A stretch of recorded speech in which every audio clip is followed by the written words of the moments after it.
Everyone and welcome back to my channel. मैं उम्मीद करता हूँ आप सभी लोग अच्छे से होंगे और आपकी प्रिपरेशंस अच्छे से चल रही होंगी। तो आज फिर से हम सुप्रीम कोर्ट के ऊपर कुछ क्वेश्चंस लेके आए हैं। कल बच्चे कह रहे थे कि लेवल जो है वो थोड़ा कम है, तो इसलिए आज लेवल थोड़ा सा इंक्रीज़ किया है। तो स्टार्ट करते हैं आज का वीडियो। उससे पहले जो भी बच्चा पहली बार चैनल पे आया है वो सब्सक्राइब ज़रूर करें और वीडियो को देखने के साथ साथ आप शेयर भी ज़रूर किया करें। तो चलिए पहला क्वेश्चन पढ़ते हैं। The constitution allows preventive detention but stipulates. ठीक है, अब यहाँ पे प्रिवेंटिव डिटेंशन आपको पता है दो तरह की डिटेंशन होती है। ठीक है, जिसमें एक में कोई शख्स फ्यूचर में कोई क्राइम ना करे, उसकी वजह से कोई प्रॉब्लम ना हो, उसको प्रिवेंटिव डिटेंशन में लाते हैं।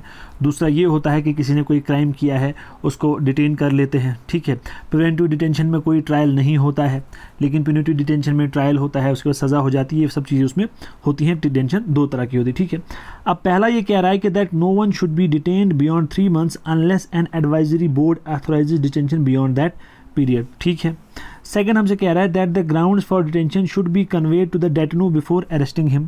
ठीक है, फिर कह रहा है that the detenu must be produce before the nearest magistrate within the period of 24 hours of his arrest, all of the above. देखिए, ये जो नीचे के बी और सी दो पार्ट्स हैं, ये हम करते हैं नॉर्मल डिटेंशन में। जैसे किसी को अरेस्ट किया, प्रिवेंटिव डिटेंशन को छोड़ के हम बात कर रहे हैं, उसको हमने क्या करना है, उसको हमने बताना है कि भाई हमने आपको अरेस्ट क्यों किया है। उसको हमने 24 घंटे के अंदर अंदर मजिस्ट्रेट के सामने पेश करना है और उस 24 hours में हम ट्रैवल टाइम जो है वो एक्सक्लूड करते हैं।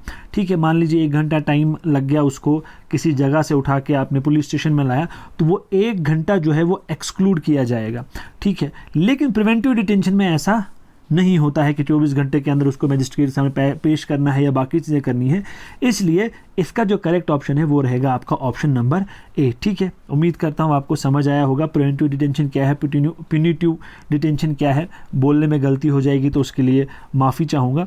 ठीक है, तो फिर से आप ध्यान रखिए कि जब हम किसी नॉर्मल सर्कमस्टेंसेस में किसी को अरेस्ट करते हैं तो उसको हमने 24 hours के बाद पेश करना होता है मजिस्ट्रेट के सामने। उसको हमने ये बताना होता है कि हमने उसे अरेस्ट क्यों किया है। उसे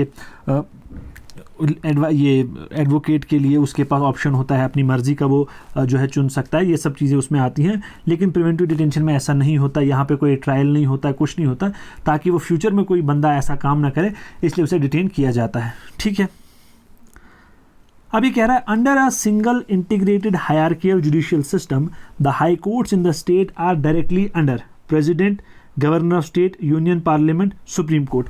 अब ये किसकी बात कर रहा है क्वेश्चन में, आपने वो ध्यान रखना है। ये कर रहा है single integrated hierarchical judicial system. अब आपको यहाँ से समझ आना चाहिए क्या पूछ रहा है। जो हमने पढ़ा हुआ है कि जो हमारा एपेक्स कोर्ट है कंट्री में, वो सुप्रीम कोर्ट है, फिर हाई कोर्ट है, फिर सबऑर्डिनेट कोर्ट्स हैं, फिर डिस्ट्रिक्ट, इस तरह करके। तो यहाँ पे आपको क्या पूछ रहा है कि हाई कोर्ट जो है किसकी हायरार्कियल जुडिशियल सिस्टम में ये कहाँ आते हैं, किसके अंडर आते हैं। तो हमें पता है ये सुप्रीम कोर्ट के अंडर आते हैं। ठीक है, बाकी जो देखिए प्रेसिडेंट जो है वो अपॉइंट करता है। जुडिशरी इंडिपेंडेंट का क्या मतलब है कि वो किसी के अंडर नहीं आती है। ठीक है, अंडर इन द सेंस कि प्रेसिडेंट उसको बोलेगा कि भाई ऐसा जजमेंट तो नहीं दे सकता, गवर्नर बोलेगा नहीं दे सकता, यूनियन पार्लियामेंट हालांकि अब क्या है क्या नहीं होता है, लेकिन as per constitution, as per law, अगर उनको कोई बोलेगा कि इस तरह का काम करो तो वो अकॉर्डिंग टू लॉ काम करेंगे, किसी कहने से नहीं करेंगे। लेकिन अब इसका क्या मतलब है कि देखिए, मान लीजिए सुप्रीम कोर्ट ने कोई ऑर्डर निकाला, कोई डिक्री निकाली, कोई नोटिफिकेशन निकाला, कोई भी चीज़ इशू की, तो वो ऑटोमेटिकली क्या हो जाती है, जितने भी हाई कोर्ट्स हैं पूरी स्टेट के अंदर उन पे एप्लीकेबल हो जाते हैं। यही इसका मतलब है। ठीक है, हायरार्कियल सिस्टम में हाई कोर्ट सुप्रीम कोर्ट के बाद आता है, उससे नीचे आता है।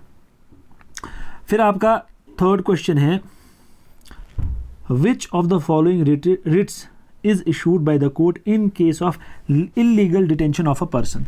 ठीक है, हैबस कॉर्पस, मैंडेमस, सर्शोरारी या को वारंटो। अब देखिए, आपको सबसे पहले जो है इन सभी रिट्स का मीनिंग पता होना चाहिए। अब पहला ही हमारा ऑप्शन करेक्ट है, हैबस कॉर्पस। इसका लिटरल मीनिंग यही है to have the body of, कि किसी को इलीगली डिटेन किया है तो कोर्ट क्या करेगा, रिट इशू करेगा, बोलेगा कि भाई दिखाओ बंदा दिखाओ कहाँ है, क्यों अरेस्ट किया है, क्या किया है, ठीक है। फिर मैंडेमस क्या होता है, मैंडेमस होता है वीक कमांड, कोई पब्लिक सर्वेंट अपना काम सही से नहीं कर रहा है, उस केस में मैंडेमस होता है। फिर सर्शियोररी होता है, को वारंटो होता है, प्रोहिबिशन होता है, ठीक है। प्रोहिबिशन में क्या करते हैं, रोकते हैं, उसको बताते हैं कि भाई आप अपनी जो आपकी कैपेसिटी है, जो आपका पावर है, उस सर्कल से बाहर जा रहे हो, ठीक है। फिर सर्शियोररी में उसको क्या करते हैं कि अगर अपनी जुरिस्डिक्शन से बाहर किसी सबऑर्डिनेट कोर्ट ने कोई डिसीजन दिया, कोई काम किया, तो उसको नल एंड वॉइड डिक्लेयर करते हैं। को वारंटो में हम पूछते हैं कि भाई किसी ने कोई पब्लिक ऑफिस जो है वो अटेंड किया हुआ है, पकड़ा हुआ है, वहाँ पर बैठा हुआ है, उसमें हम उसको पूछते हैं कि भाई आप बताइए अपनी क्वालिफिकेशन, किस क्वालिफिकेशन के थ्रू, किस चीज़ के थ्रू आप यहाँ पे बैठे हैं। ये है हमारी रिट्स का मीनिंग जो है वो पता होनी चाहिए। 32 आर्टिकल में सुप्रीम कोर्ट इशू करता है, ये भी पता होना चाहिए। फिर हमारा आता है the appropriate writ issued by the court to quash the appointment of a person to a public office is that of. मैंने अभी आपको ये बताया ऊपर, प्रोहिबिशन, को वारंटो, सर्शियोररी, मैंडेमस। तो मैंने अभी आपको बताया पब्लिक ऑफिस की बात जब होगी तो को वारंटो, ठीक है। अच्छा, अब आपने यहाँ पे इसको मैच करना है, ठीक है। मैच में मैंने आपको बोला है कि टेंशन लेने वाली कोई बात नहीं है। अगर आप 2 भी कर लेंगे तो बहुत मैक्सिमम चांसेस होते हैं कि 2 आप मैच कर लोगे, बाकी आपको खुद आ जाएगा, ठीक है। अब देखो, अब मैंडेमस का क्या मतलब है। अब इसमें हम चेक करेंगे, direction to an official for the performance of a duty, release of an illegally detained person. अगर आपने ऊपर भी ध्यान दिया होगा तो आपको पता चलेगा इसका जो आंसर है वो यही है, ठीक है, कि हम किसी ऑफिसर को, किसी ऑफिस बियरर को ये कह रहे हैं कि आप अपना काम सही से नहीं कर रहे हो, अपना काम सही से करो। हैबस कॉर्पस में हम क्या बोल रहे हैं, release of an illegally detained person, है ना, जो इलीगली डिटेन किया उसकी बात हम कहाँ करते हैं। अब 1, 2 हमारा आ गया। अब 1, 2 आपका सिर्फ पहले वाले में है, तो आपका पहला ही ऑप्शन करेक्ट हो गया। अब सर्शियोररी भी देख लो, transferring of a case from a inferior court to a court of higher jurisdiction, ठीक है। इसमें क्या होता है, सर्शियोररी मैंने आपको कहा कि जो लोअर कोर्ट है वो अपनी जुरिस्डिक्शन क्या कर रहा है, अपना जो उसके पास पावर है उससे बाहर निकल के काम कर रहा है। अब जब उसने वो काम कर दिया तो नल एंड वॉइड हो गया वो काम, सुपीरियर कोर्ट उसको बोलेगा कि भाई ये नल एंड वॉइड है, इसको क्वॉश कर दो। अब वो केस उठ के कहाँ जाएगा, उससे सुपीरियर कोर्ट में जाएगा ना, तो वही ये बोल रहा है। उसके बाद को वारंटो है, calling upon one two show by what authority he holds और क्लेम्स अ फ्रेंचाइज और ऑफिस, ये भी मैंने आपको ऊपर समझा दिया। फिर नेक्स्ट क्वेश्चन हमारा है, which is the highest and final judicial tribunal in respect of the constitution of India, parliament, president, supreme court या यूनियन कैबिनेट। अब देखिए, जुडिशियल जब भी बात आती है, बाकी किसी वर्ड से कंफ्यूज नहीं होना है, जुडिशियल जब भी बात होती है तो एपेक्स कौन है हमारा, वो है आपका सुप्रीम कोर्ट। इसमें सोचने वाली दूसरी बात नहीं है। अब ये कह रहा है what is meant by court of record. Court of record का क्या मतलब है, the court that preserve all its records, the court that maintain record of all lower courts, the court that can punish for its contempt, the court that is competent to give direction and issue writs। देखिए, अब ये सारी चीज़ें जो हैं ये सही हैं, एक को छोड़ के देखिए, the court that maintain records of all courts, ये सही नहीं है। क्यों नहीं है, क्योंकि सुप्रीम कोर्ट है वो अपना रिकॉर्ड मेंटेन करेगा, हाई कोर्ट है वो अपना रिकॉर्ड मेंटेन करेगा, जो सबऑर्डिनेट कोर्ट्स हैं वो, कोई कोर्ट किसी दूसरे कोर्ट का रिकॉर्ड मेंटेन नहीं करता है।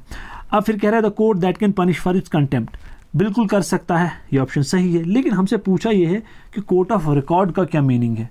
कंटेम्प्ट के लिए वो पनिश कर सकता है, हर एक कोर्ट कर सकता है। The court that is competent to give direction and issue writs, ये भी कोर्ट कर सकता है। लेकिन हमसे पूछा क्या है, हमसे पूछा है कोर्ट ऑफ रिकॉर्ड का क्या मतलब है। वो मतलब है कि the court that preserves all it's records, ठीक है। क्वेश्चन देखिए, COD भी करेक्ट था अगर कोर्ट्स की हम बात करें, लेकिन हमें पूछा क्या था, वो उसके अकॉर्डिंगली हमारा ए ऑप्शन करेक्ट है। फिर हमसे पूछ रहा है which of the following is incorrect, याद रखना इनकरेक्ट, गलत बताना है, regarding supreme court. It has the power to punish by fine and imprisonment any person guilty of contempt of its authority, ये करेक्ट है। लेकिन हमने क्या बोलना है, हमने इनकरेक्ट बोलना है। It is the court of record and has all the powers of such court including the power to punish for contempt of itself, बिल्कुल सही है, कंटेम्प्ट के लिए सज़ा दे सकता है। It records and admitted in evidence can not be question when produced in any court of law, बिल्कुल सही। सुप्रीम कोर्ट का पेश किया हुआ डॉक्यूमेंट किसी भी कोर्ट में जो है वो क्वेश्चन उस पर नहीं होगा कि ये गलत है, ऐसा है, ठीक है, उसको माना जाएगा। अब जब ये तीनों सही हो गए, जिसका लास्ट वाला ही गलत होगा। It is bound by its earlier decision and can not depart from its previous decision. ये गल देखिए, हमने बहुत सारे केसेस देखे, जैसे हम एग्जांपल के तौर पर गोलकनाथ केस ले लेते हैं, जहाँ पे सुप्रीम कोर्ट ने कहा कि आपका जो प्रीएम्बल है वो कॉन्स्टिट्यूशन का पार्ट नहीं है। अब अगर सुप्रीम कोर्ट अपनी प्रीवियस डिसीजन पे बाउंड होता तो वो 73 में केशवानंद भारती केस में चेंज नहीं कर पाता और ये नहीं कहता कि जो प्रीएम्बल है वो पार्ट है कॉन्स्टिट्यूशन का। तो इसका मतलब ये वाला इनकरेक्ट है, ये सही नहीं है, डिसीजन चेंज हो सकता है, रिवाइजरी जुरिस्डिक्शन इसको कहते हैं, ठीक है। फिर कह रहा है सैलरीज ऑफ द जजेस of supreme court are drawn from grants in aid, contingency fund, consolidated fund या पब्लिक अकाउंट। तो ये कंसोलिडेटेड फंड से आती है। अब कह रहा है जज of supreme court of India to hold office until he attains the age of. अब देखिए क्वेश्चन कभी ऐसा नहीं होगा कि what is the retirement age of a जज ऑफ हाई कोर्ट या सुप्रीम कोर्ट, इस तरह क्वेश्चन तोड़ मरोड़ के भी पूछा जा सकता है अगर ऐसा क्वेश्चन आया तो। इसलिए ध्यान रखना है, हमें सुप्रीम कोर्ट का पूछा है तो सुप्रीम कोर्ट की है 65 ईयर्स और हाई कोर्ट की है 62 ईयर्स। मिनिमम एज कहीं प्रिस्क्राइब्ड नहीं है। अब कह रहा है जज of a supreme court can be removed from the office only on grounds of. Impeachment किस केस पे, किस बेसिस पे हो सकती है? Gross inefficiency, impeccable conduct, proven misbehaviour और इनकैपेसिटी या सेंटिलिटी। बहुत सिंपल क्वेश्चन है, लेकिन ध्यान आपने यहीं पे रखना है क्योंकि एग्जाम में कन्फ्यूजन और बहुत सारी चीज़ें होती हैं, तो पूरा फोकस अपने क्वेश्चन पे रखना है, वो है प्रूवन मिसबिहेवियर और इनकैपेसिटी, ठीक है।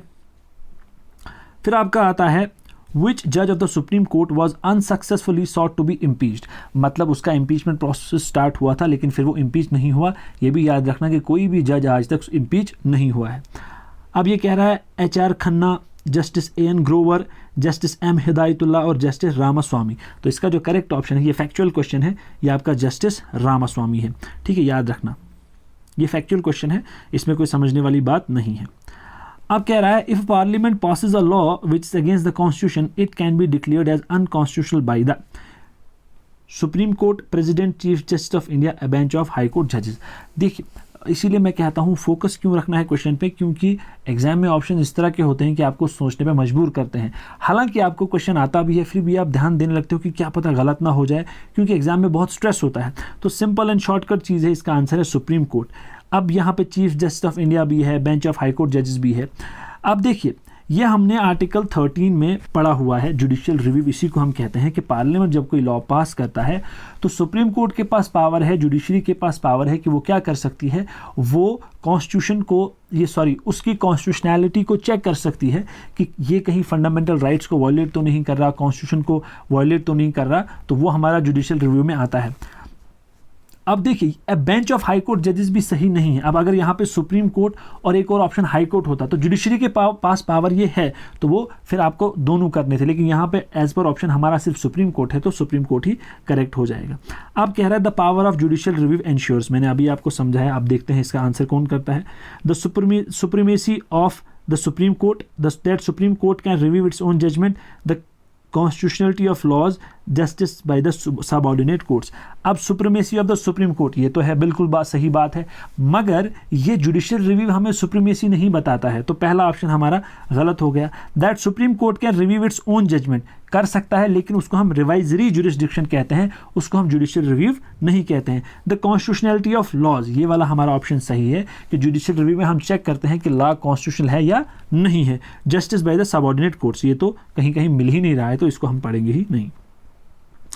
फिर कह रहा है high court consist of a chief justice and at least 5 other judges, such other judges as specified in the constitution, such other judges as determined by parliament, such other judges as determined by the president। अब हम किसकी बात कर रहे हैं? High court की बात करें तो ध्यान से आपको देखना है यहाँ पे at least 5 जजेस, ये पहले ही गलत हो जाएगा, कॉन्स्टिट्यूशन वाला भी गलत हो जाएगा क्योंकि स्ट्रेंथ कहीं स्पेसिफाइड है ही नहीं। क्यों? आप देखिए अगर हम सुप्रीम कोर्ट की बात करें, हमने जब स्टार्ट किया था हमारे पास 8 जजेस थे, आज हमारे पास कितने हैं?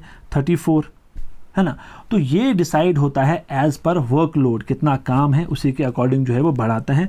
और हाई कोर्ट के केस में कौन इंक्रीज करता है, कौन डिटरमाइन करता है? आपका प्रेसिडेंट डिटरमाइन करता है कितनी स्ट्रेंथ होगी, ठीक है। उसके बाद आपका कह रहा है the constitution gives the powers of superintendence over all subordinate courts to the high courts under article, ठीक है।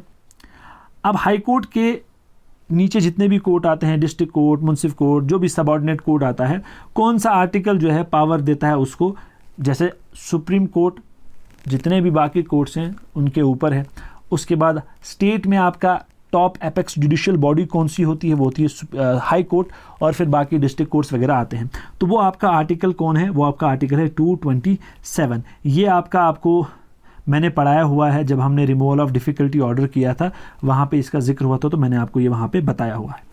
फिर हमारा नेक्स्ट क्वेश्चन है the high court which has the distinction of having the first women chief justice is. ये भी factual question है कि कौन सा हाई कोर्ट है, कौन सी स्टेट का हाई कोर्ट है पूरे इंडिया में सबसे पहली फीमेल वुमेन चीफ जस्टिस किस हाई कोर्ट की बनी। ठीक है, Allahabad high court, Delhi high court, Himachal Pradesh high court या फिर गुवाहाटी हाई कोर्ट। तो इसका जो करेक्ट ऑप्शन है वो है आपका हिमाचल प्रदेश हाई कोर्ट। ठीक है, ये फैक्चुअल क्वेश्चन है, इसमें समझने वाली बात कोई नहीं है। तो ये थे आज के कुछ क्वेश्चंस। मैं उम्मीद करता हूँ कि आपको लगा होगा कि थोड़ा इंक्रीज़ किया हमने और आपको हेल्प भी हुई होगी। तो चलिए, thank you and all the very best.